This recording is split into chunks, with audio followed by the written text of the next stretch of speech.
नमस्कार साथियों। राजस्थान की चित्रकला टॉपिक को हम लोग पढ़ने जा रहे हैं। हमारा फॉर्मेट ठीक वैसा ही रहने वाला है कि पहले हम क्या करेंगे, एक एमसीक्यू देख लेंगे, फिर एमसीक्यू के बाद में क्या करेंगे, जितनी भी थ्योरी है वो सारी की सारी क्या करते हैं, कवर करते हैं। इस माध्यम से क्या होता है कि पूरा का पूरा टॉपिक हमारा कवर हो जाता है। जैसे कि आज हम चित्रकला पढ़ेंगे तो चित्रकला को पहले एमसीक्यू देखेंगे, उसके बाद में उसकी एक्सप्लेनेशन देखते हैं। तो इस तरह से हमारा पूरा का पूरा जो टॉपिक होता है वो कंप्लीट हो जाता है। और ठीक ऐसे ही हम लोग चित्रकला टॉपिक जो है उसको भी कवर कर लेंगे। ये वीडियो आप देख लोगे एक बार, उसके बाद में आप इसके जो भी पीवाईक्यू पूछे गए हैं या जो भी अच्छी अच्छी टेस्ट सीरीज़ है उसके अगर आप लोग टेस्ट सॉल्व करोगे तो आपसे सारे के सारे प्रश्न हल हो जाने हैं। ये वीडियो देखने के बाद में भी नहीं होते हैं तो फिर आप लोगों को ज़्यादा टेंशन करने की आवश्यकता है नहीं, क्योंकि फिर वो किसी से होने वाले भी नहीं है। इसका कारण मैं इतने कॉन्फिडेंस के साथ में इसलिए बोल रहा हूँ क्योंकि हमने ये जो टॉपिक है, इन टॉपिक को एकदम डेप्थ में ले लिया है। इससे ज़्यादा कर पाना पॉसिबल भी नहीं है ना। तो करते हैं शुरू। राजस्थान की चित्रकला पहले देख लेते हैं कि ये क्या कह रहा है। प्रश्न पढ़ लेते हैं। पहला प्रश्न है राजस्थानी चित्रकला के बारे में। कथन एक कह रहा है कि तिब्बत के इतिहासकार हुए जिनका नाम था तारानाथ। तिब्बत के इतिहासकार तारानाथ जो है, इन्होंने 7वीं सदी में मरु प्रदेश, जिसे मारवाड़ के नाम से जानते हैं, यहाँ पर श्रृंगधर नाम के चित्रकार का उल्लेख किया। तो ये स्टेटमेंट सही कह रहा है कि तिब्बत के इतिहासकार थे जिनका नाम था तारानाथ। इन्होंने क्या किया था, 7वीं सदी में मरु प्रदेश में श्रृंगधर नाम के चित्रकार जो है इनका उल्लेख किया है। राजस्थान में सर्वाधिक प्राचीन उपलब्ध चित्रित ग्रंथ जो है वो है औद निरुक्ति वृत्ति और 10 वैकालिका शुद्ध चूर्ण। क्या क्या नाम है? राजस्थान में सर्वाधिक प्राचीन उपलब्ध चित्रित ग्रंथ जो है, एक का नाम है औद निरुक्ति वृत्ति और दूसरा है 10 वैकालिका शुद्ध चूर्णी। और ये दोनों के दोनों हमें मिले हैं जैसलमेर भंडार से। कब इनकी रचना होती है? तो ये होती है 1060 ईस्वी को। ये स्टेटमेंट एकदम सही है ना। तो औद निरुक्तिवर्ती और 10 वैकालिका शुद्ध चूर्णी जो है, या सूत्र चूर्णी भी कई जगह मिल जाता है, इनकी रचना होती है 1060 ईस्वी को। ये मिलते कहाँ से हैं? तो सर ये मिलते हमें जैसलमेर भंडार से मिलते हैं। और ये सर्वाधिक प्राचीन उपलब्ध चित्रित ग्रंथ है हमारे राजस्थान में। नेक्स्ट कह रहा है कि राजस्थान में 10वीं से लेकर के 15वीं शताब्दी के मध्य अजंता चित्रकला जो है ये प्रचलित थी। तो ये भी स्टेटमेंट एकदम सही है ना। एक मिनट आप रुकेंगे। जैसा कि हमने पढ़ा कि राजस्थान में 10वीं से लेकर के 15वीं शताब्दी के मध्य है अजंता जो है, अजंता चित्रकला जो है ये थी प्रचलित, है ना। एक सेकंड। तो हमारा राजस्थान जो है यहाँ पर क्या है कि 10वीं से लेकर के 15वीं शताब्दी के मध्य अजंता चित्रकला जो है ये थी प्रचलन में, है ना। कौन सी चित्रकला प्रचलन में थी 10वीं से 15वीं शताब्दी के मध्य? ये थी अजंता चित्रकला। ठीक है। राजस्थानी चित्रकला का आरंभ किया 1500 ईस्वी के आसपास माना जाता है। तो बिल्कुल सही बात है सर। राजस्थानी चित्रकला जो है इसका आरंभ जो है ये 1500 ईस्वी के आसपास का माना जाता है ना। राजस्थानी चित्रकला जो है इसका आरंभ माना जाता है 1500 ईस्वी के आसपास। और इसका स्वर्ण काल क्या 17वीं शताब्दी को माना जाता है? बिल्कुल 17वीं शताब्दी जो है इसको राजस्थानी चित्रकला जो है उसका स्वर्ण काल के रूप में हम लोग जानते हैं। तो ये सारे के सारे स्टेटमेंट जो है ये सही है। इतिहासकार तिब्बत के इतिहासकार हुए जिनका नाम था तारानाथ। इन्होंने 7वीं सदी में मरु प्रदेश अर्थात मारवाड़ में श्रृंगधर नामक चित्रकार जो है इनका उल्लेख किया था। राजस्थान में सर्वाधिक प्राचीन उपलब्ध चित्रित ग्रंथों की बात करें तो 1060 ईस्वी में चित्रित औद निरुक्तिवृत्ति और 10 वैकालिका शुद्ध चूर्णी जो है ये हमें जैसलमेर भंडार से मिले हैं। राजस्थान में 10वीं से लेकर के 15वीं शताब्दी के मध्य अजंता चित्रकला जो है ये प्रचलन में थी। और 1500 ईस्वी के आसपास राजस्थानी चित्रकला जो है इसका आरंभ माना जाता है। 17वीं सदी जो है इसको क्या माना जाता है? इसको माना जाता है राजस्थानी चित्रकला का स्वर्ण काल। ठीक है। इसके अलावा नेक्स्ट है राजस्थानी चित्रकला का जो प्रारंभ है ये जैन, गुजरात और अपभ्रंश शैली जो है इसका प्रभाव था। किस किस का प्रभाव था? तो जैन का, गुजरात का, अपभ्रंश शैली जो है इसका प्रभाव था। बाद में जो है ये मुगल चित्रकला से प्रभावित हो जाती है ना। आरंभ में तो ये जैन, गुजरात और अपभ्रंश शैली के प्रभाव में थी। उसके बाद में मुगलों का प्रभाव हमारे यहाँ राजस्थान में बढ़ता है। और इसी के साथ में ये जो राजस्थानी चित्रकला है ये भी मुगल चित्रकला से अछूती नहीं रहती है। ठीक है। नेक्स्ट बात कर लेते हैं अगले क्वेश्चन की ओर। नेक्स्ट क्वेश्चन हमसे कह रहा है कि राजस्थानी चित्रकला के नामकरण वर्गीकरण को लेकर के सत्य कथन पूछ रहा है। पहला कथन है, आनंद कुमार स्वामी जो है इन्होंने 1916 ईस्वी में अपनी पुस्तक राजपूत पेंटिंग जो है इनमें सर्वप्रथम वैज्ञानिक विभाजन किया था। तो ये स्टेटमेंट तो एकदम सही है ना। क्या आनंद कुमार स्वामी ने 1916 ईस्वी को अपनी पुस्तक राजपूत पेंटिंग्स जो है इसमें सर्वप्रथम वैज्ञानिक विभाजन किया था? तो बिल्कुल सही बात है। राजस्थानी चित्रकला जो है इसका सर्वप्रथम वैज्ञानिक विभाजन अगर किसी ने किया तो वो थे आनंद कुमार स्वामी। कब किया? 1916 को। कौन सी पुस्तक के अंदर? राजपूत पेंटिंग्स नाम की पुस्तक के अंदर। नेक्स्ट देख लेते हैं अगला प्रश्न, अगला स्टेटमेंट। WH ब्राउन जो है इन्होंने राजपूत कला, एक मिनट यार सही नहीं चल रहा मार्कर, क्या है यार नहीं चल रहा। WH ब्राउन ने इसे राजपूत कला नाम दिया? बिल्कुल दिया। WH ब्राउन जो है इन्होंने हमारी जो राजस्थान की चित्रकला है इसे राजपूत चित्रकला या राजपूत कला नाम दिया है ना। राजपूत कला किसने नाम दिया? WH ब्राउन ने। राय कृष्णदास ने क्या राजस्थानी चित्रकला नाम दिया? तो बिल्कुल दिया। राय कृष्णदास जो है इन्होंने हमारी इस चित्रकला को नाम दिया राजस्थानी चित्रकला, है ना। आपसे पूछ लेंगे कि राजस्थानी चित्रकला नाम किसने दिया, तो हम लोग बता देंगे कि राय कृष्णदास जो है इन्होंने दिया।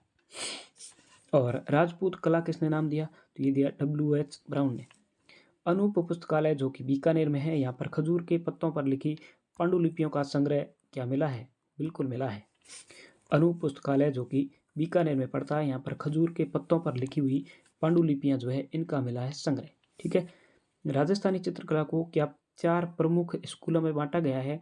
बिल्कुल बांटा गया है। तो फिर ये भी बता दीजिए कि 4 स्कूल है कौन कौन से। तो एक है मेवाड़, दूसरा है मारवाड़, फिर है हाड़ौती और ढूंढाड़, है ना। जैसे कि ये है हमारा राजस्थान, तो यहाँ पर आ जाता है मेवाड़, यहाँ पर आ जाता है यहाँ पर आ गया मारवाड़, यहाँ पर आ गया मेवाड़, यहाँ पर आ गया ढूंढाड़, इसके अलावा हाड़ौती, हाड़ौती हो गया, ये वाला पार्ट हो गया हाड़ौती, है ना। तो मेवाड़, मारवाड़, हाड़ौती और ढूंढाड़। ठीक है। उसके बाद में हम लोग इसका व्याख्या देख लेते। चारों के चारों स्टेटमेंट जो है ठीक है। आनंद कुमार स्वामी, OC गांगुली और हेवेल जो है इन्होंने तो नाम दिया राजपूत चित्रकला। देखिएगा, राजपूत चित्रकला कहने वाले कौन कौन है? तो आनंद कुमार स्वामी है, OC गांगुली है और हेवेल है। क्या क्या नाम है? आनंद कुमार स्वामी, OC गांगुली और हेवेल, इन्होंने नाम दिया राजपूत चित्रकला, राजस्थानी चित्रकला को नाम दिया राजपूत चित्रकला। WH ब्राउन क्या कहते हैं? तो ये कहते हैं राजपूत कला के नाम से पुकारते हैं। क्या कहते हैं?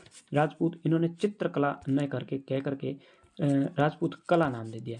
वैसे ऐसा कभी कन्फ्यूजन आपको करेंगे नहीं कि WH ब्राउन ने क्या राजपूत चित्रकला कहा या राजपूत कला कहा, ऐसा कन्फ्यूजन नहीं करते हैं। फिर भी हम लोग क्या है कि इसको एग्जैक्ट जो भी लैंग्वेज है उसमें याद करते हैं ना, क्योंकि ये जो RBSC की हमारी बोर्ड की किताब है इसमें ये साफ साफ लिखा हुआ है ऐसा। राय कृष्णदास ने राजस्थानी चित्रकला और HC मेहता ने हिंदू शैली नाम दिया। HC मेहता ने क्या नाम दिया? हिंदू शैली। राय कृष्णदास ने राजस्थानी चित्रकला। उसके बाद डॉक्टर वासुदेव शरण अग्रवाल के अनुसार राजस्थानी चित्रशैली जो है ये स्त्रियों की सुंदरता की जो है खान है। ये बात कौन कहते हैं? तो वासुदेव शरण अग्रवाल कहते हैं कि राजस्थानी चित्रशैली जो है ये स्त्रियों की सुंदरता की जो है खान है ना। विलियम लॉरेंस हुए, इन्होंने भी एक स्टेटमेंट दिया जो कि क्या है? राजस्थानी चित्रशैली जो है ये विशुद्ध रूप से भारतीय है। विलियम लॉरेंस क्या कहते हैं कि राजस्थानी चित्रशैली जो है ये विशुद्ध रूप से कैसी है? भारतीय है, इस पर किसी विदेशी शैली का प्रभाव नहीं है। ये बात कौन कहते हैं? तो ये कहते हैं लॉरेंस भाई साहब, ये बात कहते हैं। कुछ संग्रहालय है उसके बारे में देख लेते हैं। जैसे कि जिनभद्र सूरी ग्रंथ भंडार की बात करें तो ये है जैसलमेर दुर्ग के अंदर। कहाँ पर है? जिनभद्र सूरी ग्रंथ भंडार जो है ये है जैसलमेर दुर्ग के अंदर, है ना। जिन भद्रसूरी ग्रंथ भंडार।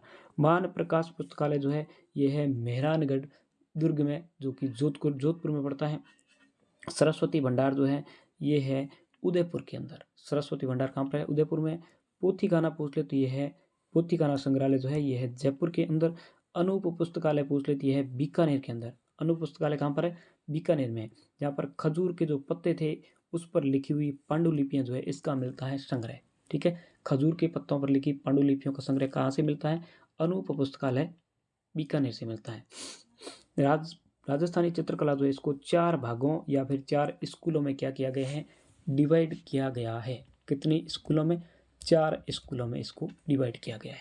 चलो ठीक है, आगे की ओर चलते हैं और अब देख लेते हैं हम लोग प्रमुख संस्थाएं और उनसे संबंधित जिले। जोधपुर में कौन कौन सी संस्थाएं काम करती हैं? तो जोधपुर में चित्रकला की संस्था है धोरा और चित्तेरा। आपसे पूछ लेंगे कि धोरा और चित्तेरा जो है ये कहाँ की संस्थाएं हैं? तो ये है जोधपुर की संस्थाएं। अगर पूछ ले भीलवाड़ा की कौन सी है? तो भीलवाड़ा की है अंकन। भीलवाड़ा की कौन सी संस्था है चित्रकला की? अंकन। अंकन कहाँ की है? भीलवाड़ा की है। उदयपुर की है टखमण 28 और तुलिका कलाकार परिषद। क्या नाम है?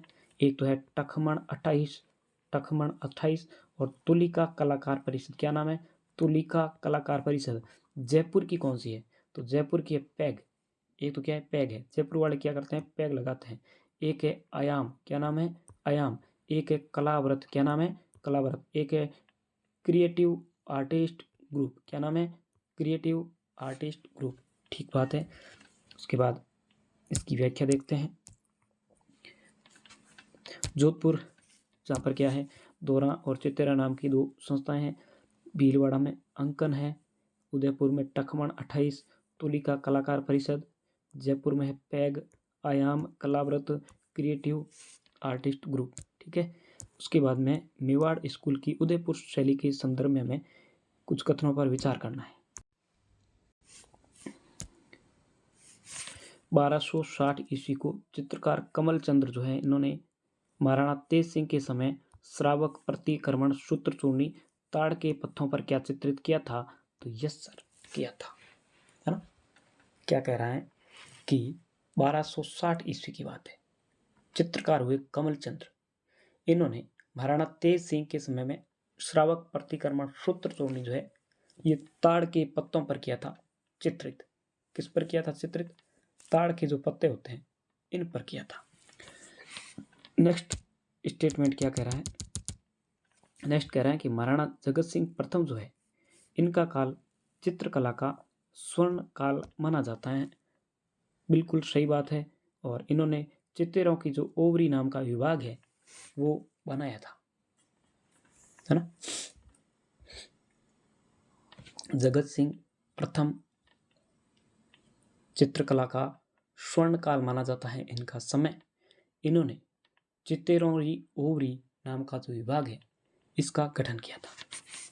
अगला कह रहा है कि नरोत्तम शर्मा द्वारा बनाए गए चित्र मुरली मनोहर को मेवाड़ चित्रशैली की मोनालिसा माना जाता है। तो ये भी कथन एकदम सही है। क्या कह रहा है कि नरोत्तम शर्मा जो है इन्होंने बनाए थे चित्र मुरली मनोहर। नरोत्तम शर्मा ने कौन सा चित्र बनाया? मुरली मनोहर।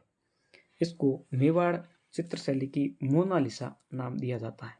ठीक है, अगला स्टेटमेंट है कि मेवाड़ शैली में कदम्ब का जो वृक्ष है ये है प्रमुख और अटपटी पगड़ी जो है ये भी विशेषता है। हाँ, मेवाड़ शैली में एक तो कदम का वृक्ष है और अटपटी पगड़ी ये है विशेषता। अब देख लेते हैं व्याख्या। उदयपुर शैली जैसा कि हमें पता है राजस्थानी चित्रशैली की अगर कोई जन्मभूमि है तो उदयपुर शैली ही है। इसको हम लोग मेवाड़ शैली के नाम से भी जान सकते हैं। इसको राजस्थानी चित्र शैली की जन्मभूमि भी कहते हैं और ये सबसे प्राचीन शैली है। 1260 को क्या होता है कि कमल चंद्र जो है वो महाराणा तेज सिंह के टाइम पर श्रावक प्रतिक्रमण सूत्रचूर्णी जो है ये ताड़ के पत्थरों पर चित्रित करता है और ये पहला ग्रंथ था। आपसे पूछ लेंगे कि वह पहला ग्रंथ कौन सा था जो कि 1260 ईस्वी को श्रावक को चित्रकार कमल चंद्र ने महाराणा तेज सिंह के समय में ताड़ के पत्तों पर चित्रित किया। तो वो यही था, है ना, श्रावक प्रतिक्रमण सूत्रचूर्णी। ठीक है। जबकि आपको पूछ ले कि सर्वाधिक प्राचीन उपलब्ध चित्रित ग्रंथ कौन सा है, तो वो हो गए ओद निरुक्तिवृत्ति और 10 वैकालिक सूत्र चूर्णी, है ना। और मेवाड़ शैली का पूछ ले कौन सा है पहला, तो ये है श्रावक प्रतिक्रमण सूत्र चूर्णी, है ना। ठीक है, समझ गए होंगे। अगर मेवाड़ शैली का पूछ ले तो वो तो हो गया श्रावक प्रतिक्रमण सूत्र चूर्णी। जबकि अगर ओवरऑल पूछ ले राजस्थानी चित्र शैली का सबसे पुराना, तो हम बता देंगे ओद निरुक्तिवृत्ति और 10 वैकालिक सूत्र चूर्णी। नेक्स्ट बात कह रहा है कि 1423 ईस्वी को हीरानंद जो है इन्होंने सुपासनाचर्यम जो कि महाराणा मोकल के समय में लिखा जाता है, और 1540 को विलन ने चौर पंचाशी का जो ग्रंथ है ये चित्रित किया था। क्या ये स्टेटमेंट सही है? तो ये भी बिल्कुल सही है। बात है 1423 को, तब क्या होता है कि देलवाड़ा में महाराणा मोकल के टाइम की बात है। कब की बात है? महाराणा मोकल के टाइम की बात है। इस टाइम क्या होता है कि हीरानंद नाम का एक चित्रकार था, उसने सुपासनाचर्यम ग्रंथ जो है इसकी रचना की थी। किसकी रचना की? सुपासनाचर्यम किसने की? हीरानंद ने की। कब की? 1423 को की। और कहाँ पर की? तो हम लोग बता देंगे कि सर ये तो की थी देलवाड़ा के अंदर। कहाँ पर की थी? देलवाड़ा में। अगला कह रहा है कि 1540 को विलन ने चौर पंचाशिका नाम के ग्रंथ की रचना की। तो ये भी स्टेटमेंट सही है। 1540 को क्या होता है कि चौर पंचाशिका जो ग्रंथ है ये विल्हण के द्वारा चित्रित किया जाता है। अगला स्टेटमेंट क्या कह रहा है? तो अगला कह रहा है कि 1540 ईस्वी को महाराणा उदय सिंह के समय में चित्रकार नानाराम हुए, इन्होंने भागवत पुराण का पारिजात अवतरण जो चित्र है ये बनाया। तो ये बिल्कुल सही बात कह रहा है कि 1540 को क्या होता है कि भागवत पुराण जो है इसका पारिजात अवतरण जो चित्र है, किसका? भागवत पुराण का पारिजात अवतरण जो चित्र है ये यहाँ के चित्रकार नानाराम जो है इन्होंने बनाया। किसके समय में बनाया? तो सर ये बनाया उदय सिंह के टाइम पर। ठीक है। आपको पूछ ले कि किन का काल स्वर्ण काल था मेवाड़ शैली में, तो ये था जगत सिंह प्रथम का काल, जो कि 1628 से लेकर के 1652 ईस्वी तक चलता है। इन्होंने क्या किया था? तो इन्होंने चित्तिरौरी ओवरी का गठन किया, जिसको हम लोग एक अन्य नाम तस्वीरारो कारखानों नाम से भी जानते हैं। जगत सिंह के अगर आपसे चित्रकार पूछ ले तो हम लोग बता देंगे कि जगत सिंह के चित्रकार कौन कौन हुए। तो एक तो थे नसीरुद्दीन। क्या नाम है? नसीरुद्दीन। देखिएगा दो तरीके से पूछा जा सकता है, एक तो डायरेक्ट मेवाड़ का भी पूछा जा सकता है। तो जगत सिंह के अगर चित्रकार पढ़ रहे हैं तो फिर जाहिर सी बात है वो फिर मेवाड़ शैली के भी होने ही होने हैं। और सिर्फ जगत सिंह की पूछे तो हम लोग याद कर लेते हैं, एक है नसीरुद्दीन, एक है साहिबदीन, एक है मनोहर। क्या क्या नाम है? एक तो हो गया नसीरुद्दीन, एक है साहबदीन और एक है मनोहर, है ना। महाराणा जगत सिंह के चित्रकार है नसीरुद्दीन और साहिबदीन या साहबदीन और मनोहर। ठीक है, ये हमने पढ़ लिए। इनके समय में क्या होता है कि जगत सिंह के समय में रागमाला, रसिक प्रिया, गीत गोविंद, भागवत पुराण, रामायण और आर्ष रामायण जो है ये चित्रकार, ये जो चित्र है वो चित्रित किए जाते हैं। जगत सिंह के समय में कौन कौन से चित्र चित्रित किए जाते हैं? तो सर एक हो गया रागमाला, एक हो गया रसिक प्रिया, एक हो गया गीत गोविंद और एक हो गया भागवत पुराण। ये तो सारे के सारे लिखने वाले हैं चित्रकार साहिबदीन। देखिएगा रागमाला, रसिक प्रिया, गीत गोविंद और भागवत पुराण, यहाँ तक के जो लिखने वाले चित्रकार है वो तो है साहिबदीन। साहिबदीन ने क्या क्या लिखा? रागमाला, रसिक प्रिया, गीत गोविंद और भागवत पुराण। ठीक है। और उसके बाद में आर्ष सिर्फ रामायण पूछ ले तो ये रामायण लिखने वाले थे मनोहर। आपको पूछ ले कि रामायण किसने लिखी, तो रामायण लिखने वाले तो थे मनोहर। रामायण किसने लिखी? मनोहर ने। जबकि आर्ष रामायण पूछ लेती, आर्ष रामायण लिखने वाले हैं साहिबदीन। क्या नाम है? साहिबदीन। साहिबदीन जो है इन्होंने लिखी थी आर्ष रामायण। आर्ष रामायण किसने लिखी? साहिबदीन ने। जबकि केवल रामायण पूछ ले तो किसने लिखी? मनोहर ने लिखी। जबकि आपसे पूछ ले कि रागमाला, रसिक प्रिया, गीत गोविंद और भागवत पुराण ये सारे के सारे ग्रंथ किसने लिखे? तो हम लोग बता देंगे कि ये सारे के सारे लिखे साहिबदीन ने। किसने लिखे? साहिबदीन ने। और एक ये आर्ष रामायण है, ये भी साहिबदीन ने लिखी, है ना। जबकि केवल रामायण पूछ ले तो ये लिखने वाले हैं मनोहर। ठीक है, नेक्स्ट चलते हैं अगले पड़ाव की ओर। संग्राम सिंह सेकंड की बात कर लेते हैं। इनके काल में गीत गोविंद, सुंदर श्रृंगार, मुल्ला देव प्याजा के लतीफे और कलीला दमना जो कि पंचतंत्र की कहानियों का एक संग्रह है, ये चित्रित किए जाते हैं। क्या क्या लिखे जाते हैं संग्राम की सिंह के टाइम पर? गीत गोविंद लिखा जाता है, सुंदर श्रृंगार लिखा जाता है, मुल्ला दो प्याजा के लतीफे लिखे जाते हैं और कलीला दमना जो है, इन पर आधारित क्या होते हैं? चित्र बनाए जाते हैं। इन ग्रंथों पर आधारित चित्र जो है वो किन के समय में बनाए जाते हैं? तो ये बनाए जाते हैं संग्राम सिंह द्वितीय के काल में। ठीक है, उसके बाद में नरोत्तम शर्मा की मुरली मनोहर जो चित्र है उसको मेवाड़ की मोनालिसा के नाम से जानते हैं। मुरली मनोहर चित्र किसने बनाया? तो ये बनाया नरोत्तम शर्मा ने, जिसे मेवाड़ की मोनालिसा के नाम से हम लोग जानते हैं, क्योंकि ये जो है मोनालिसा के समान दिखने में लगते हैं, है ना। नरोत्तम शर्मा जो है इन्होंने बनाए मुरली मनोहर चित्र, जिसको मेवाड़ चित्रशैली में मोनालिसा के समान माना जाता है। ठीक है,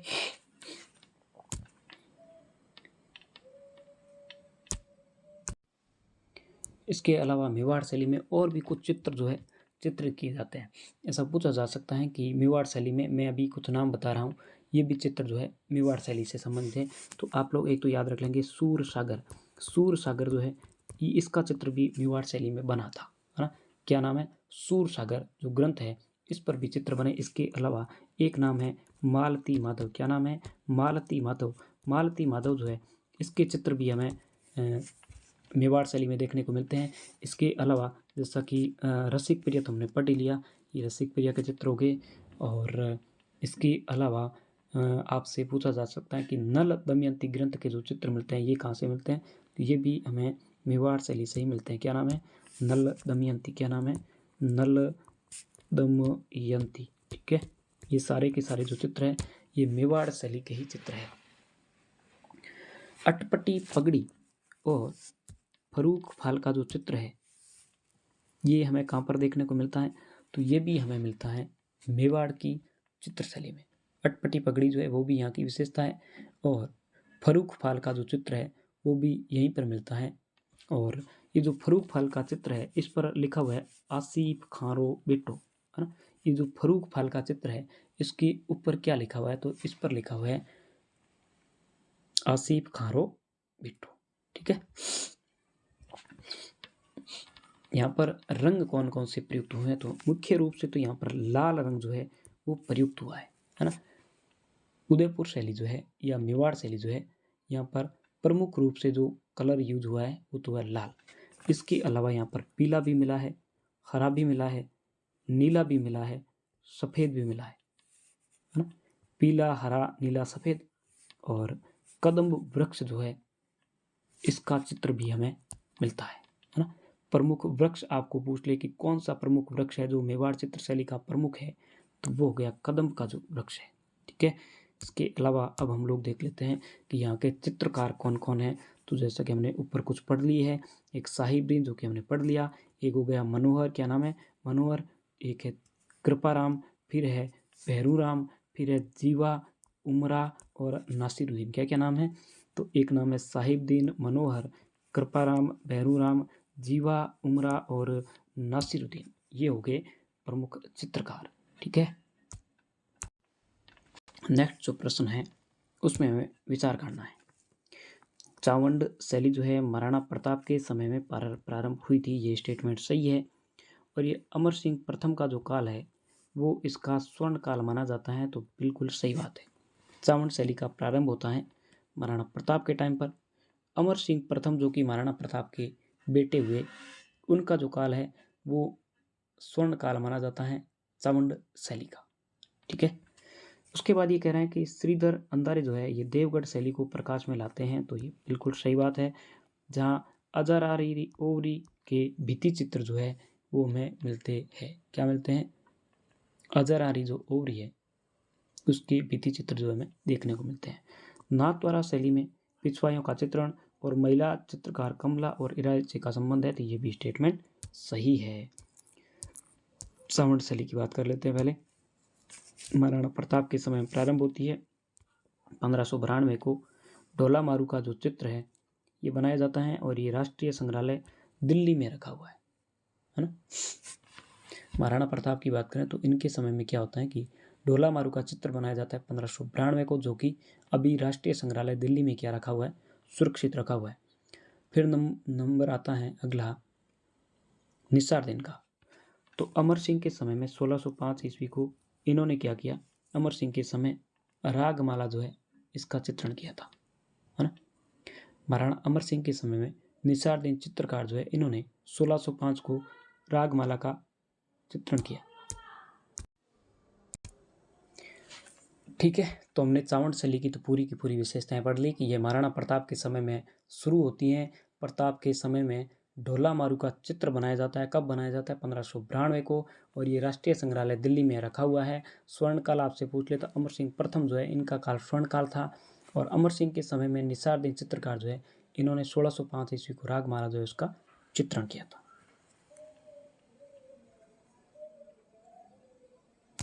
अगली शैली है देवगढ़ शैली। क्या नाम है? देवगढ़ शैली। अगली शैली 1680 को क्या होता है कि द्वारिकादास चुंडावत जो है इन्होंने देवगढ़ शैली की स्थापना की। देवगढ़ शैली की स्थापना नहीं की, इन्होंने देवगढ़ ठिकाना जो है इसकी स्थापना की थी, है ना। देवगढ़ ठिकाने की स्थापना कब होती है? 1680 को होती है। कौन करते हैं? द्वारिकादास चुंडावत। ठीक है, 1680 को किन के समय में? महाराणा जय सिंह के काल में। तब से क्या होता है कि देवगढ़ जो चित्रशैली है इसकी जन्म होता है ना। तो इनके जन्मदाता पूछ ले तो कौन है? द्वारिकादास चुंडावत है। किन के काल में? महाराणा जय सिंह के काल में। कब होती है? 1680 को। ठीक है, देवगढ़ के जो उमराव होते हैं वो 16वें उमराव कहलाते थे, है ना। देवगढ़ जो कि राजसमंद में पड़ता है, यहाँ के सामंत जो है ये 16वें उमराव कहलाते थे। इस चित्र शैली को प्रकाश में कौन लेकर के आए थे? तो प्रकाश में लाने वाले थे श्रीधर अंधारे। क्या नाम है? डॉक्टर श्रीधर अंधारे जो है ये लेकर आते हैं प्रकाश में। भित्ति चित्र कहाँ कहाँ पर देखने को मिलते हैं? अजारारी, ओवरी और मोती महल जो है यहाँ पर मिलते हैं, है ना। भित्ति चित्र बनाए जाते हैं इस शैली में अजारा की, ओवरी और मोती महल। इसमें कहाँ कहाँ पर? अजारारी, ओवरी और मोती महल।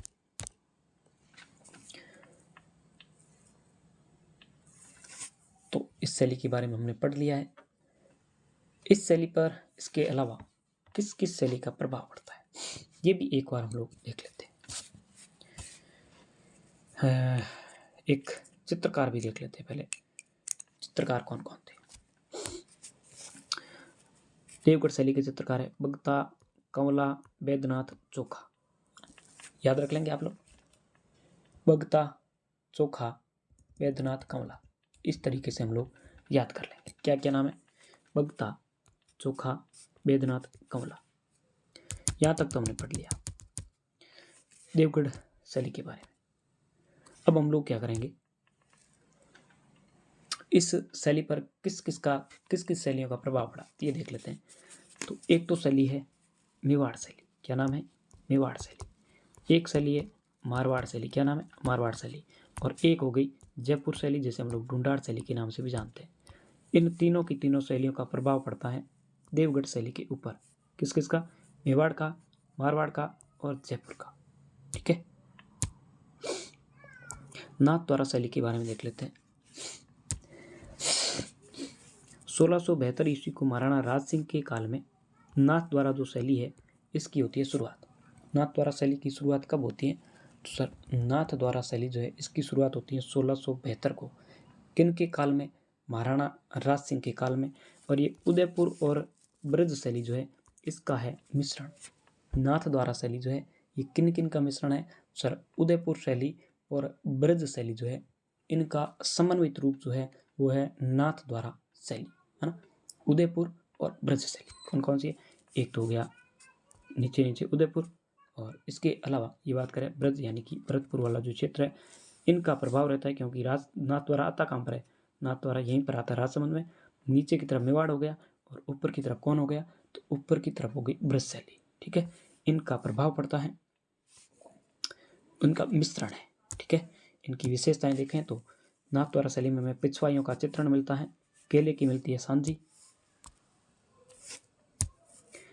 कृष्ण के चरित्र के चित्र मिलते हैं, यशोदा, नंद, बाल ग्वाल, गायों का दृश्य और कदली वृक्ष जो है इसकी हमें प्रधानता देखने को मिलती है। क्या क्या मिलता है यहाँ पर देखने को? तो सर पहली बात है कि यहाँ पर पिछवाइयों का हमें चित्रण मिलता है। पिछवाइयाँ होती क्या है? तो श्रीनाथ जी जो है इनके पर्दे के पीछे जो है कपड़े पर क्या है कि भगवान कृष्ण जो है इनके जीवन से संबंधित जो रास लीला है इनके चित्र चित्रित किए जाते हैं, है ना। पिछवाइयाँ क्या होती हैं सर? श्रीनाथ जी की जो मूर्ति होती है उसके पीछे कपड़ा लगा होता है जिस पर कृष्ण के जीवन से संबंधित रास लीलाओं के चित्र होते हैं। ठीक बात है। इसके अलावा क्या विशेषता है सर? यहाँ में केले की सांझी जो है ये देखने को मिलती है ना। केले की सांझी का चित्रांकन किया हुआ मिलता है। इसके अलावा कृष्ण चरित्र जो है इसकी हमें बहुलता देखने को मिलती है। इसके अलावा यशोदा के चित्र मिलते हैं। इसके अलावा नंद, बाल ग्वाल, गायों के दृश्य और कदली वृक्ष, ये जो चीज़ें हैं ये हमें देखने को मिलती हैं। इसके अलावा और क्या क्या मिलती है तो मैं और भी आप लोगों को बता देता हूँ। तो यहाँ पर गायों का मनोरम दृश्य भी देखने को मिलता है। क्या मिलता है? गायें जो है, इन गायों का हमें मनोरम दृश्य जो है वो भी इसी शैली में देखने को मिलता है। इसके अलावा हमें मिलते हैं आसमान में देवताओं का अंकन भी इसी शैली में मिलता है ना।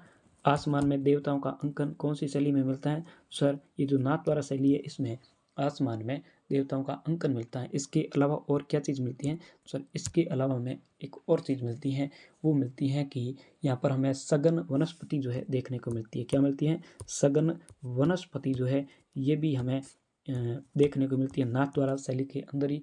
इसके अलावा हमने कदली वृक्ष तो देख ही लिए हैं, और वल्लभ संप्रदाय के जो संत थे इनका भी हमें चित्रांकन देखने को मिलता है ना। वल्लभ संप्रदाय के जो संत थे इनका भी चित्रांकन हमें नाथद्वारा शैली के अंदर मिलता है।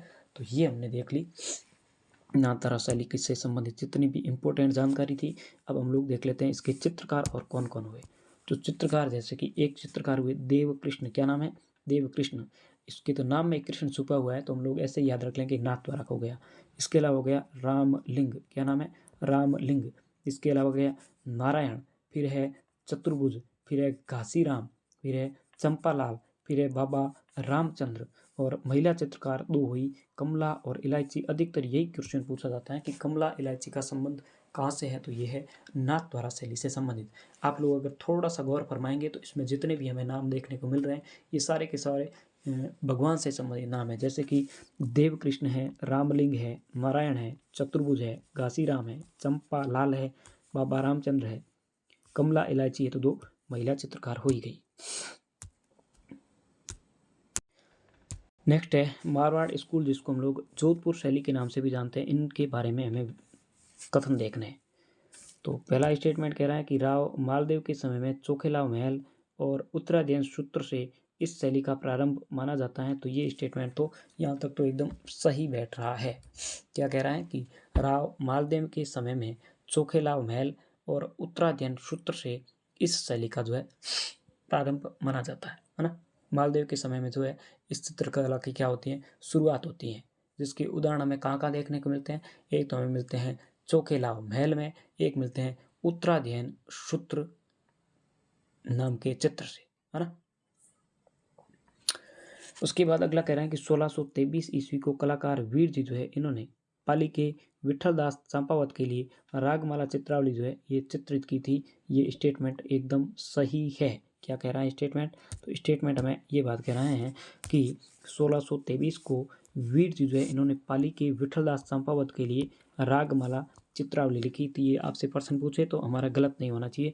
महाराजा मान सिंह के समय में मान प्रकाश पुस्तकालय बना था, बिल्कुल बना था। और रसराज आधारित नाथ संप्रदाय के चित्र भी इनके समय में बने थे। ठीक है, इस शैली में बादाम सी आंखें, ऊंची पाग और आम के वृक्षों की क्या प्रधानता है? तो बिल्कुल है। क्या क्या प्रधानता है?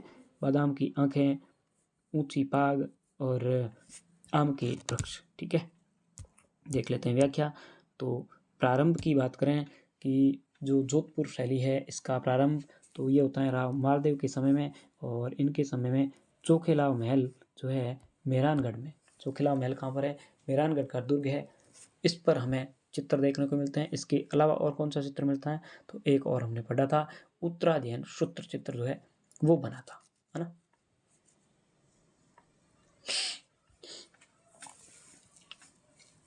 उसके बाद वीर जी क्या करते हैं? 1623 ईस्वी को विठलदास चंपावत के लिए रागमाला चित्रावली जो है इसकी करते हैं रचना। वीर जी ने क्या किया था? 1623 को पाली के वीर पुरुष हुए जिनका नाम था विठलदास चंपावत, उनके लिए रागमाला चित्रावली जो है उसकी रचना की। नेक्स्ट आ रहा है कि महाराणा मान सिंह जो है इनका काल क्या स्वर्ण काल माना जाता है? बिल्कुल, महाराजा मान सिंह जो है इनका काल स्वर्ण काल माना जाता है। और इस समय क्या होता है कि नाथ संप्रदाय के नाथों से संबंधित चित्र बनते हैं, है ना। नाथ संप्रदाय से संबंधित क्या बनते हैं? इनके समय में चित्र बनते हैं। मती राम रचित रसराज पर आधारित चित्र भी हमें देखने को मिलते हैं, है ना। मान सिंह के समय में क्या होता है कि मती राम जो है वो क्या करता है कि रसराज पर आधारित नाथ संप्रदाय जो है इसके चित्र बनाता है ना। ये क्या करता है? मतीराम जो है ये क्या करता है कि रसराज पर आधारित चित्र बनाते हैं, जो कि किस पर आधारित थे? तो ये थे नाथ संप्रदाय से संबंधित, है ना। उसके बाद में नाम आता है मान प्रकाश पुस्तकालय का। चित्रों को सुरक्षित रखने के लिए मेहरानगढ़ दुर्ग में निर्माण कराया गया। किसने निर्माण कराया? तो जैसा कि हमने ऊपर पढ़ा था, मान सिंह ने। मान सिंह ने क्या किया? चित्रों को सुरक्षित रखने के लिए मेहरानगढ़ दुर्ग जो है यहाँ पर मान प्रकाश पुस्तकालय जो है इसका निर्माण कराया। ठीक है, प्रेमाख्यान में कुछ चित्र बने इनके समय में, वो कौन कौन से हैं? तो वो जैसा कि एक चित्र है ढोला मारू का चित्र। हाँ, आपसे पूछ लेंगे कि ढोला मारू का चित्र, वैसे तो ढोला मारू का चित्र 2-3 शैलियों से संबंधित है, लेकिन इनमें से एक जोधपुर भी आ जाती है ना। इसके अलावा मूमल महेंद्र, रूपमती बाज बहादुर, कल्याण रागनी, ये जो चित्र है ये हमें मिलते हैं जोधपुर शैली में। कौन कौन से? ढोला मारू हो गया, मूमल महेंद्र हो गई, और रूपमती बाज बहादुर, कल्याण रागनी जो है इनके चित्र। विशेषता क्या क्या है? तो जोधपुर शैली की विशेषता ये है कि पहली बात है बादाम सी आंखें। इनके चित्रों की महत्वपूर्ण विशेषता क्या है कि चित्रों में बादाम सी आंखें उकेरी गई है, और पुरुष जो है वो लंबे चौड़े बनाए गए हैं ना। पुरुषों का आकार कैसा दर्शाया गया है? लंबे चौड़े दर्शाया गया है। और वो जो पगड़ी पहनते थे उस पगड़ी को कैसी बताया गया है? ऊंची पाग बताया गया है। पाग का मतलब होता है बड़ी जो पगड़ी होती है उसको पाग बोलते हैं। ऊंची पाग दिखाया गया है, और लाल और पीले रंग का प्रयोग किया गया है। कौन से रंगों का प्रयोग किया गया है? लाल और पीले रंग का। इसके अलावा पंचतंत्र जो है इसका भी हमें चित्रांकन मिलता है। कहाँ पर? जोधपुर शैली में। पंचतंत्र चित्रांकन कौन सी शैली में देखने को मिलता है? जोधपुर में। और यहाँ का जो मुख्य वृक्ष है वो है आम का वृक्ष। जोधपुर शैली में प्रमुख वृक्ष कौन सा है? तो सर ये है आम का वृक्ष। ठीक है, अब हम लोग देखने वाले हैं कि यहाँ पर कौन कौन से चित्रकारों ने चित्र बनाए। तो भाटी भाटी नाम आ जाए तो ये सारे के सारे हमें लगभग देखने को कहाँ पर मिलेंगे? तो ये जोधपुर शैली में लगभग मिल जाएंगे। और इसके अलावा अगर दास मिल जाए तो ये भी जोधपुर शैली के ही अधिकतर कलाकार है ना। मैं अधिकतर नाम ले रहा हूँ, ऐसा नहीं है कि सारे के सारे यही मिलेंगे, पर अधिकतर आप अगर तुक्का लगाना चाहें तो आप लोग लगा सकते हैं। आपके सही होने के चांसेस ज़्यादा ही बैठेंगे। तो चित्रकार कौन कौन है? देवदास भाटी है, इसके अलावा है राम सिंह भाटी, फिर है वीर जी, फिर है अमरदास भाटी, फिर है सैफुदास, फिर है छज्जूदास, इसके अलावा शंकर दास, किशन दास भाटी, रामा और नाथा। दो अलग से याद रखने पड़ेंगे, नाम है रामा और नाथा। ठीक है, इसके अलावा छज्जूदास की जगह कई बार हमें छज्जू भी देखने को मिल जाता है, तो ये भी हम लोग याद रख लेंगे। अब हम लोग चलते हैं अगले प्रश्न की ओर। उसके बाद है बीकानेर चित्र शैली से संबंधित हमें विचार करना है। तो पहली बात कह रहे हैं कि बीकानेर शैली का स्वर्ण काल जो है महाराणा राय सिंह का काल था। तो ये स्टेटमेंट गलत कह रहा है। तो फिर किसका काल था? तो अनूप सिंह जी जो हुए, अनूप सिंह का काल था, वो था इस बीकानेर शैली का स्वर्ण काल। बीकानेर शैली का स्वर्ण काल किन का काल था? तो ये था अनूप सिंह जो है इनका काल। उसके बाद अगला स्टेटमेंट कह रहा है कि राय सिंह के समय में चित्रित ग्रंथ है भागवत पुराण, इस शैली के प्रारंभिक चित्र मिलते हैं। तो ये भी सही बात है। राय सिंह जो है इनके समय में एक ग्रंथ लिखा जाता है भागवत पुराण, जिसमें इस शैली के प्रारंभिक चित्र जो है हमें देखने को मिलते हैं। तो आपसे पूछ ले कि बीकानेर शैली के प्रारंभिक चित्र कहाँ पर देखने को मिलते हैं या कौन से चित्र देखने को मिलते हैं, वो है भागवत पुराण, और जो कि लिखे जाते हैं महाराणा राय सिंह के समय में। और राय सिंह के समय में ही, जैसा कि हमें पता है, ये कला होती है प्रारंभ। ठीक है। उसके बाद लिखा हुआ है कि उस्ता परिवार के जो कलाकार है वो अपने चित्रों पर नाम और तिथि अंकित करते थे। ये भी सही बात है। बीकानेर शैली की ये प्रमुख विशेषता है कि यहाँ पर जो उस्ता परिवार है वो जब चित्र बनाता था तो चित्रों पर नाम और तिथि जो है वो अंकित किया करता था। नेक्स्ट कह रहा है कि मथेरण जैन समुदाय के चित्रकार जो है वो स्वयं को महात्मा कहते हैं। क्या ये स्टेटमेंट सही है? तो ये यहाँ तक तो सही कह रहा है कि मथेरण जैन समुदाय जो है इनके चित्रकार स्वयं को क्या कहते थे? महात्मा के नाम से पुकारते थे। अब देख लेते हैं व्याख्या बीकानेर शैली की। तो बीकानेर शैली जो है ये महाराजा राय सिंह के काल में होती है प्रारंभ, और इनके समय में मुगल शैली जो है इसका प्रभाव पड़ता है। क्यों पड़ता है? क्योंकि इनके समय में क्या होता है कि राय सिंह जो है इनके समय, जैसा कि हमें पता है कि मुगलों का प्रभाव जो है बढ़ गया था, और इस कारण से इस शैली पर प्रभाव की किसका देखने को मिलता है? तो मुगल शैली जो है इसका हमें प्रभाव देखने को मिलता है। ठीक है। इनके समय में एक ग्रंथ चित्रित किया जाता है राय सिंह के समय में, भागवत पुराण, जो कि इस शैली का प्रारंभिक चित्र माना जाता है ना। राय सिंह के समय में चित्र चित्रित किया जाता है भागवत पुराण, जो कि इस शैली का प्रारंभिक चित्र हमें मिलता है। मौलिक शैली के सर्वप्रथम दर्शन हमें कालिदास के मेघदूत ग्रंथ जो है उसमें मिलते हैं, है ना। आपसे पूछ ले कि बीकानेर की जो मौलिक शैली है ना, बीकानेर की मौलिक शैली के सर्वप्रथम दर्शन हमें कहाँ से मिलते हैं? तो कालिदास के जो मेघदूत ग्रंथ है उसमें हमें मिलते हैं बीकानेर की मौलिक शैली के दर्शन देखने को मिलते हैं। ठीक है। उसके बाद ये कह रहा है कि किनका काल स्वर्ण काल था? तो बीकानेर शैली का स्वर्ण काल अनूप सिंह का जो काल है उसको माना जाता है। ये जो बीकानेर शैली है इस पर मुख्य रूप से दो परिवार हुए, एक हुए उस्ता परिवार और एक हुआ मथेरण परिवार। इनका जो है हमें प्रभाव ज़्यादा देखने को मिलता है ना। उस्ता कला की बात कर लेते हैं। ऊँट की जो खाल है उस पर सोने का क्या किया जाता है? चित्रण किया जाता है ना। उस्ता कला के बारे में आपसे पूछ ले कि उस्ता कला होती क्या है, तो ऊँट की जो खाल होती है उस खाल के ऊपर सोने का चित्रण किया जाता है। अनूप सिंह के समय में उस्ता परिवार जो है इसने हिंदू कथाओं, हिंदी, राजस्थानी काव्यों को आधार बना करके सैकड़ों चित्र बनाए। ये कलाकार अपने चित्रों पर नाम और तिथि लिखते हैं, है ना।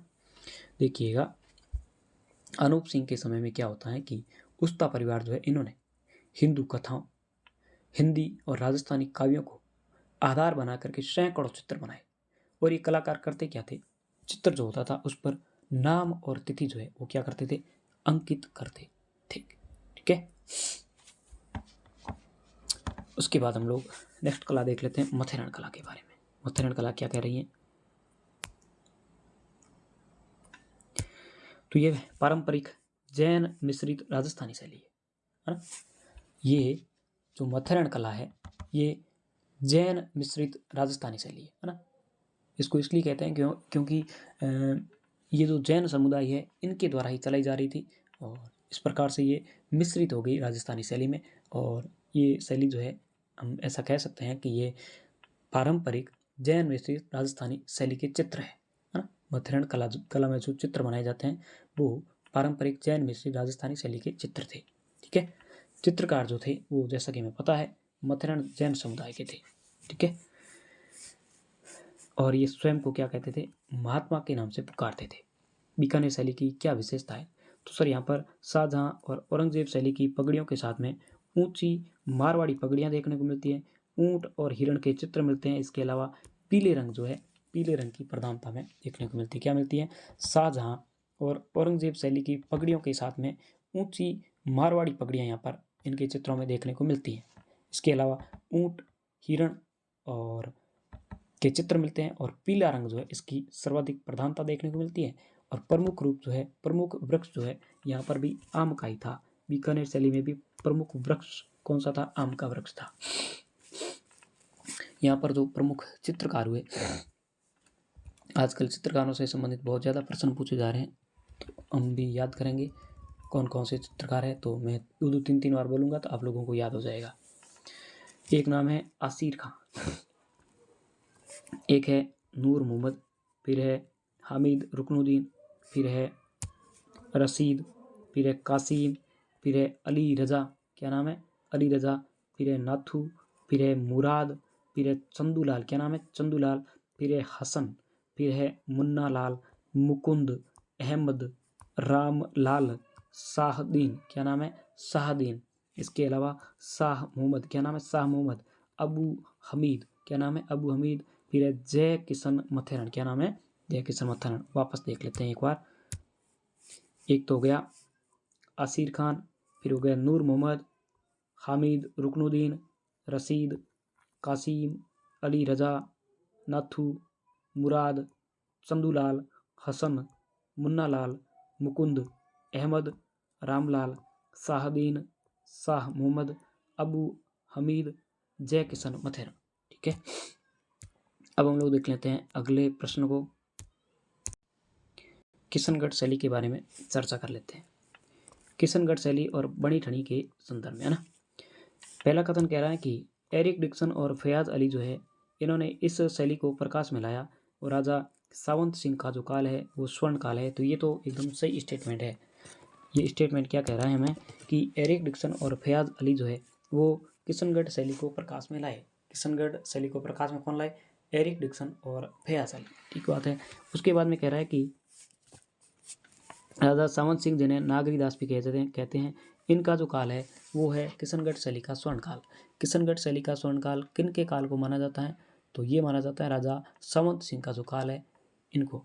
ठीक है, भारत सरकार ने 5 मई 1973 को बनी ठनी पर 20 रुपये का डाक टिकट जारी किया। ये स्टेटमेंट भी बिल्कुल सही बैठ रहा है। आपसे पूछ ले कि बनी ठनी पर 20 रुपये का डाक टिकट कब जारी किया, तो हम लोग बता देंगे 5 मई 1973 को। कब, 5 मई 1973 की बात है, जब क्या होता है कि बनी ठनी पर डाक टिकट जारी किया जाता है 20 रुपये का। ठीक है, सावंत सिंह की जो मृत्यु है वो वृंदावन में होती है। ये भी स्टेटमेंट सही है। सावंत सिंह की मृत्यु कहाँ पर होती है, वृंदावन में। और इनके जो निवास था उसको नागरीदास का डेरा कहा जाता था। सावंत सिंह का जो निवास स्थान था उसको किस नाम से जानते थे, नागरीदास का डेरा। अगला कह रहा है कि चांदनी रात की संगोष्ठी नामक चित्र जो है ये मोर ध्वज निहाल चंद के द्वारा बनाया गया। तो ये स्टेटमेंट गलत है। तो फिर किसने बनाया, चांदनी रात की संगोष्ठी जो है ये चित्र बनाने का काम किया था अमर सिंह ने। किसने बनाया था, चांदनी रात की जो संगोष्ठी है ये चित्र बनाया था अमर चंद ने। हाँ, क्या नाम है, अमर चंद जो है, अमर चंद ने बनाया था चांदनी रात की संगोष्ठी नामक चित्र। किसने बनाया, अमर चंद ने। ठीक है, नेक्स्ट देख लेते हैं व्याख्या।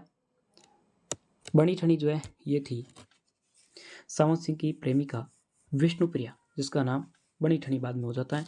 इसको मोर ध्वज निहाल चंद ने राधा के रूप में चित्रित किया। एरिक डिक्सन जो है इन्होंने इसे भारत की मोनालिसा के नाम से पुकारा है। देखिएगा, ये बात कह रहा है कि एक सेकंड, बनी ठनी थी कौन, इसके बारे में बात चल रही है। तो सावंत सिंह की प्रेमिका थी, नाम क्या था इसका, इसका मूल नाम था विष्णुप्रिया। ठीक है, इसको मोर ध्वज निहाल चंद जो है इन्होंने राधा के रूप में इनको किया चित्रित। ठीक है, बनी ठनी को किसने चित्रित किया, तो बनी ठनी को चित्रित किया मोर ध्वज निहाल चंद ने। किसने किया, मोर ध्वज निहाल चंद ने।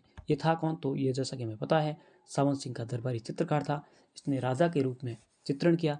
ये थी कौन, तो इसका मूल नाम था विष्णुप्रिया। क्या नाम था, विष्णुप्रिया। और एरिक डिक्सन जो है इसको भारत की मोनालिसा के नाम से पुकारता है। किस नाम से, मोनालिसा के नाम से पुकारता है। ठीक है, नागरीदास की बात करें तो इनका मूल नाम सावंत सिंह था। 1748 से लेकर के और 1764 ईस्वी को इनका जो काल था वो चलता है। और ये जो काल था ये था स्वर्ण काल, है ना। नागरीदास का समय कब से कब तक चलता है, तो ये चलता है 1748 से लेकर के 1764 तक चलता है। ये नागरीदास के नाम से कविताएं लिखते थे। किस नाम से लिखते थे, नागरीदास के नाम से कविताएं लिखते थे। इस कारण से इनका नाम क्या पड़ गया, नागरीदास। और इनकी रचनाओं का जो संकलन है वो कहलाता है नागर समुच्चय, है ना। नागरीदास की रचनाओं का समुच्चय क्या कहलाता है? नागर समुच्चय। क्या कहलाता है? नागर समुच्चय। इस शैली की प्रमुख विशेषताएं देख लेते हैं कि इनकी क्या क्या विशेषताएं। तो जैसा कि हमने पहले पढ़ लिया था कि इन पर डाक टिकट तो जारी हुआ था 5 मई 1973 को। कितने रुपए का? 20 रुपए का। किसने जारी किया? भारत सरकार ने। चलो अब देख लेते हैं विशेषताएं क्या क्या है। तो इसकी एक विशेषता ये है कि किशनगढ़ शैली में हमें जो नाक देखने को मिलता है चित्र का, वो मिलता है नुकीला। नाक कैसी मिलती है? तो लंबी नाक मिलती है। नाक कैसी मिलती है सर? लंबी। और ठोडी कैसी मिलती है सर? ठोडी मिलती है नुकीली। ठुड्डी नुकीली मिलती है। गर्दन मिलती है हमें सुराईदार। कैसी मिलती है? सुराईदार। और तोते की तरह मिलती है नाक। नाक कैसी है? लंबी है। और कैसी है? तोते की तरह। कमर देखने को मिलती है पतली। खंजन पक्षी या कमल की पंखुड़ी जैसी आंखें देखने को मिलती हैं। आंखें कैसी मिलती हैं? तो आंखें जो मिलती हैं वो हमें मिलती है कमल की जो पंखुड़ी होती है, कमल की पंखुड़ी होती है उसके जैसी मिलती है ना।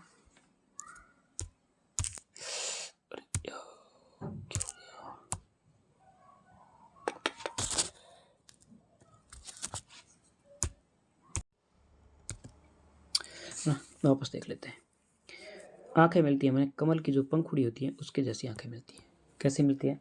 कमल की जो पंखुड़ी होती है उसके जैसी आंखें। ठीक है। सफ़ेद, गुलाबी और सिंदूरी रंग जो है इसकी प्रधानता देखने को मिलती है। कौन कौन से रंग है? सफ़ेद है, गुलाबी है और सिंदूरी है। कौन कौन से? सफ़ेद, गुलाबी और सिंदूरी। इसके अलावा हमें और क्या देखने को मिलता है? तो और हमें मिलता है, 1 मिनट ऊपर देख लेते हैं थोड़ा। झील का हमें दृश्य देखने को मिलता है। कैसा मिलता है? झील का। झील कैसी झील? दूर दूर तक फैली हुई झील, है ना। ऐसा पूछा जाएगा, दूर दूर तक फैली हुई झील। 1 मिनट यार, चल नहीं रहा ये।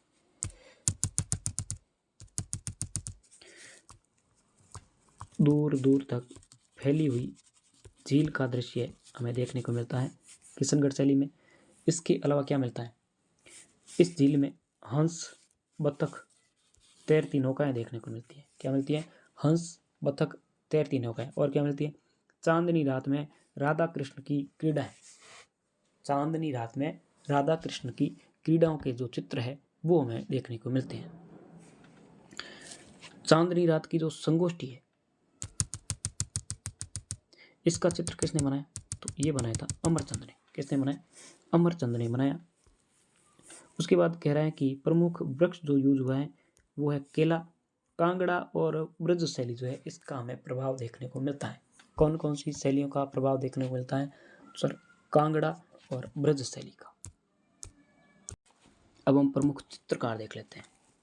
चित्रकार है नानक राम, सीताराम, बदन सिंह, मूलराज, मोरध्वज निहालचंद, सूरध्वज, लाडली दास, रामनाथ, भीखचंद, तुलसीदास और सवैराम। क्या क्या नाम है? नानक राम, सीताराम, बदन सिंह, मूलराज, मोरध्वज निहालचंद, सूरध्वज, लाडली दास, रामनाथ, भीखचंद, तुलसीदास और सवैराम। ये प्रमुख चित्रकार हुए। नेक्स्ट पार्ट को हम लोग देखते हैं आड़ोती स्कूल के बारे में। तो हम लोग क्या करते हैं कि एक बार जैसलमेर शैली जो है इसके बारे में 2-3 पॉइंट याद रखने योग्य है, वो एक बार देख लेते हैं ना। कौन सी शैली? जैसलमेर शैली। जैसलमेर शैली। जैसलमेर शैली में एक तो पॉइंट ये है कि अन्य किसी शैली का प्रभाव नहीं पड़ा। क्या अन्य किसी शैली का इस पर प्रभाव पड़ा? तो नहीं पड़ा। अन्य किसी भी शैली का जो जैसलमेर शैली है इस पर प्रभाव हमें देखने को मिलता नहीं है। इसके अलावा यहाँ पर अधिक जो चित्रण किया गया है वो किया गया मूमल का चित्रण। मूमल का यहाँ पर अधिक चित्रण देखने को मिलता है। और एक आपसे पूछा जा सकता है कि स्वर्ण काल किन का टाइम था? तो ये मूल राज सेकंड है। क्या नाम है? मूल राज सेकंड। इनका जो टाइम है वो जैसलमेर शैली का स्वर्ण काल माना जाता है। क्या क्या पॉइंट हो गए? एक तो अन्य शैली का इस पर प्रभाव नहीं है, मूमल का हमें अधिक देखने को मिलता है चित्रण, एक मूल राज सेकंड का जो टाइम पीरियड है वो था स्वर्ण काल। ठीक है। नागौर शैली के बारे में और देख लेते हैं। नागौर शैली क्या कह रही है? नागौर शैली की विशेषता ये है कि यहाँ पर बुझे हुए हल्के रंगों का प्रयोग किया जाता था। चित्रों में किसका प्रयोग किया जाता है? बुझे हुए हल्के रंगों का ना। बुझे हुए हल्के रंगों का अगर आपको प्रयोग पूछ ले हल्के रंगों का, तो हम लोग बता देंगे कि सर बुझे हुए हल्के रंगों का प्रयोग हुआ है नागौर शैली के अंदर। और यहाँ पर जो वेशभूषा यूज में ली गई है वो है पारदर्शी वेशभूषा। वेशभूषा कैसी यूज में ली जाती थी? पारदर्शी वेशभूषा जो है वो अपनाई गई है। अजमेर शैली के नागौर शैली के बारे में इतनी हो गई, बुझे हुए हल्के रंगों का प्रयोग और पारदर्शी। अब हम लोग एक बार देख लेते हैं कि अजमेर शैली के चित्रकारों के बारे में ज़्यादा पूछा जाता है ना। अजमेर शैली के, तो अजमेर शैली के चित्रकार कौन कौन है इसके बारे में थोड़ी सी नज़र दौड़ा लेते हैं। अजमेर शैली के चित्रकार, एक हो गया चांद, एक हो गया तैयब, क्या नाम है? तैयब। और इसके अलावा एक नाम आपको मिलेगा राम सिंह भाटी। देखिएगा भाटी ज़्यादातर तो हमें कहाँ मिलते हैं, हमने देख लिया जोधपुर शैली में, जबकि राम सिंह भाटी नाम आ जाए तो ये राम सिंह भाटी जो है इसका संबंध है अजमेर शैली से। किससे है? अजमेर शैली से। इसके अलावा एक नाम आ जाएगा अला बख्श, क्या नाम है? अला बख्श। अला बख्श या अली बख्श दोनों मिलते हैं देखने को। इसके अलावा हो गया उसना और साहिबा, ये दो महिला चित्रकार हुई, उसना और साहिबा, है ना। कौन कौन हो गए अजमेर शैली के? चांद, तैयब, राम सिंह भाटी, अली बख्श या अला बख्श, उसना और साहिबा, ये हो गए चित्रकार। अब हम लोग बढ़ेंगे नेक्स्ट पर्सन की ओर, वो है आड़ोती स्कूल से संबंधित। नेक्स्ट जो भी पर्सन रहने वाले हैं वो हम लोग नेक्स्ट लेक्चर में पूरे करेंगे। धन्यवाद।